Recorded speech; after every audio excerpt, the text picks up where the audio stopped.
It's 3 p.m. on a Saturday. You have a list of things you should be doing. That work project, cleaning the kitchen, finally starting that online course. You know you want to do them. You know you'll feel better once they're done. But you're just not. You're sitting on the couch, scrolling through your phone, and a familiar voice starts whispering in your head. You're so lazy. Why can't you just get up and do it? Everyone else is so productive. That feeling is heavy, isn't it? The guilt, the shame, the frustration with yourself. But what if I told you that laziness isn't a character flaw? What if it isn't real, at least not in the way we think? The truth is, what we call laziness is almost always a symptom of something deeper. It's a signal from your body and your brain that something is wrong. It's not a moral failing, it's a defense mechanism.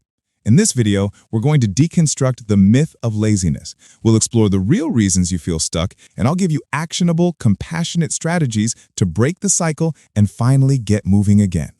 Part 1. Understanding the hidden causes.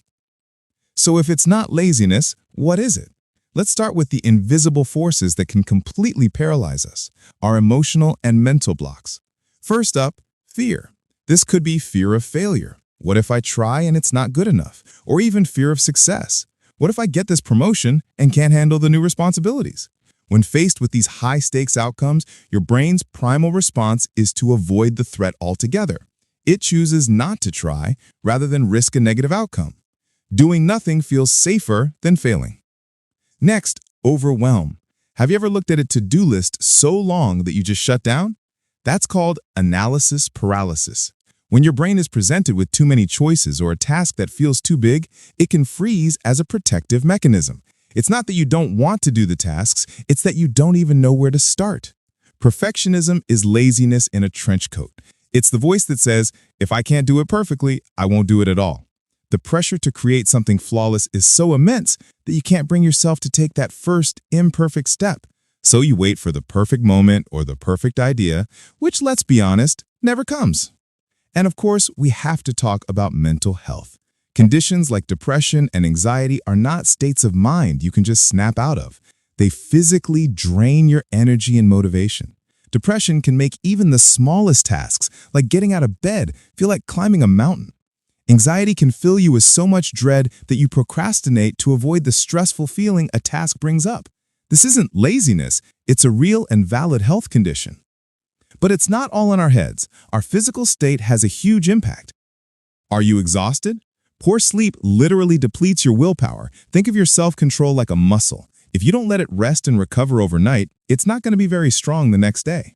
What about your diet and exercise? You know that feeling after a huge, sugary lunch, that brain fog and lethargy? That's your body telling you it doesn't have the right fuel. Lack of movement also tells your body to conserve energy, leading to a feeling of sluggishness. And finally, your environment. Is your workspace a chaotic mess? That external clutter creates internal clutter, draining your mental energy before you've even started working. So you see, it's not you. It's fear, overwhelm, exhaustion, or a dozen other real, addressable issues. Part 2. Breaking the cycle. Okay, understanding the why is great, but how do we actually break the cycle? It's not about finding some superhuman burst of motivation. It's about building smarter systems. First, master the art of the small win. Your brain is wired to repeat actions that feel good. One of my favorite tools for this is the 5-minute rule. Pick one task you've been avoiding, just one, and commit to doing it for only 5 minutes. Tell yourself, after 5 minutes, I can stop with zero guilt. The magic is that starting is always the hardest part. More often than not, once you start, that 5 minutes will turn into 10, then 20. You just needed to overcome that initial inertia. Another great trick is to eat the frog. This concept, popularized by Brian Tracy, says you should tackle your most difficult, most dreaded task first thing in the morning. When you get that one thing done, you get a huge hit of accomplishment and momentum that carries you through the rest of the day. Everything else feels easy by comparison. Procrastination is often an emotional management problem, not a time management one. When you feel the urge to avoid a task, stop and acknowledge the feeling. Don't fight it. Just name it. Okay, I'm feeling overwhelmed by this report. Or I'm anxious about making this phone call. Simply recognizing the emotion can take away its power. Then, to take action, use the Mel Robbins 5-4-3-2-1 method.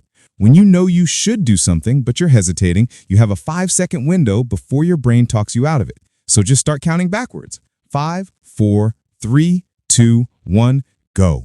The moment you hit 1, physically move. Get up, put your shoes on, open the laptop. It's a simple brain hack that interrupts the habit of hesitation and launches you into action. This one is crucial. Our hustle culture has taught us that rest is lazy. That's wrong. Burnout is what we mistake for laziness. Your brain and body need downtime. The key is to take guilt-free, intentional breaks.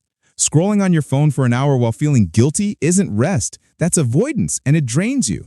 But taking a 20-minute walk, listening to music, or meditating, that's restorative. Even better, schedule your laziness. Put time in your calendar for playing a video game, watching a movie, or just doing nothing. When rest is on the schedule, it becomes a productive part of your routine, not a failure to be productive. It's preventative care against burnout. Part 3, science-backed strategies and tools. Now let's get even more practical with some strategies backed by psychology. First, find an accountability partner. Studies show you're significantly more likely to follow through on a goal if you commit to someone else. This doesn't have to be intense. It can be as simple as texting a friend, "Hey, I'm going to work on my presentation for 30 minutes," and asking them to check in later. That small act of external expectation works wonders. Next, create a reward system. Your brain loves dopamine. Link a small, enjoyable reward to a small accomplishment. Example, after I answer these 10 emails, I will get up and make myself a nice cup of coffee. This trains your brain to associate the task with a positive outcome. I also love the shrink the finish line technique. An overwhelming goal like clean the whole house is paralyzing. Shrink it. Your only goal for right now is put the dishes in the dishwasher. That's it. That's the new finish line. By creating a series of tiny, achievable milestones, you build momentum without the overwhelm. And what about when your brain is just spiraling with anxiety? Use a grounding technique like 5-4-3-2-1 grounding. Notice 5 things you can see, 4 things you can touch, 3 things you can hear, 2 things you can smell, 1 thing you can taste. This pulls you out of your anxious thoughts and back into the present moment, calming your nervous system so you can think clearly. And finally, a powerful concept from dialectical behavior therapy is finding your wise mind. This is the balance between your purely emotional mind and your purely logical mind.